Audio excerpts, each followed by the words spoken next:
ಅಲ್ಲಿಂದ ದೂರದಿಂದ ಬರ್ತಿದ್ದಾಳಲ್ಲ ಅವಳು ನಾನು ಇದೇ ಕಾಲೇಜಲ್ಲಿ ಓದಿ ಇಲ್ಲೇ ಕೂತ್ಕೊಂಡು ಟಿಕ್ಟಾಕ್ ರೀಲ್ಸ್ ಮಾಡಿ ಫ್ಲಾಶ್ ಬ್ಯಾಕ್ ಹುಳಿಪೆಟ್ಟು ತಿಂದಿದ್ದೀವಿ ಪಾಡಪುರದ ಪಕ್ಕ.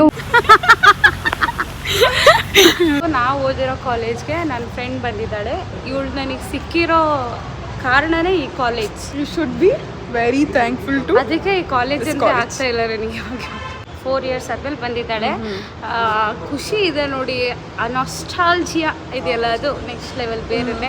ನಮಗಂತೂ ಬೇರೆಯವ್ರಿಗೆ ಏನೇನು ಅನ್ಸುತ್ತೋ ಗೊತ್ತಿಲ್ಲ, ನಮಗೆ ತುಂಬಾ ಚೆನ್ನಾಗಿ ಬ್ಯೂಟಿಫುಲ್ ಮೂಮೆಂಟ್ಸ್ ಅಂತೂ ನನಗೆ ಯಾವ ರೇಂಜಿಗೆ ಈ ಕಾಲೇಜ್ ಇಷ್ಟ ಆಯ್ತು ಅಂದ್ರೆ ಅದೇ ಕಾಲೇಜಿಗೆ ಬಂದು ಕೆಲ್ಸಕ್ಕೆ ಸೇರ್ಕೊಂಡು ಹೋಗೋ ಮನಸ್ಸೇ ಇಲ್ಲ ನನಗೆ.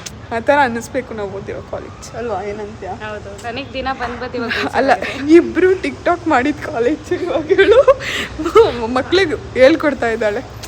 ನಿಜ, ಅದು ಅದು ಇದು ಆಕ್ಚುಲಿ ಚೆನ್ನಾಗಿರೋದು. ಇಂತ ಏನಂತಾರೆ ಸಾಧನೆ ಅಂತ. ಸಾಧನೆ ನಂಗೆ ಗೊತ್ತಿಲ್ಲ.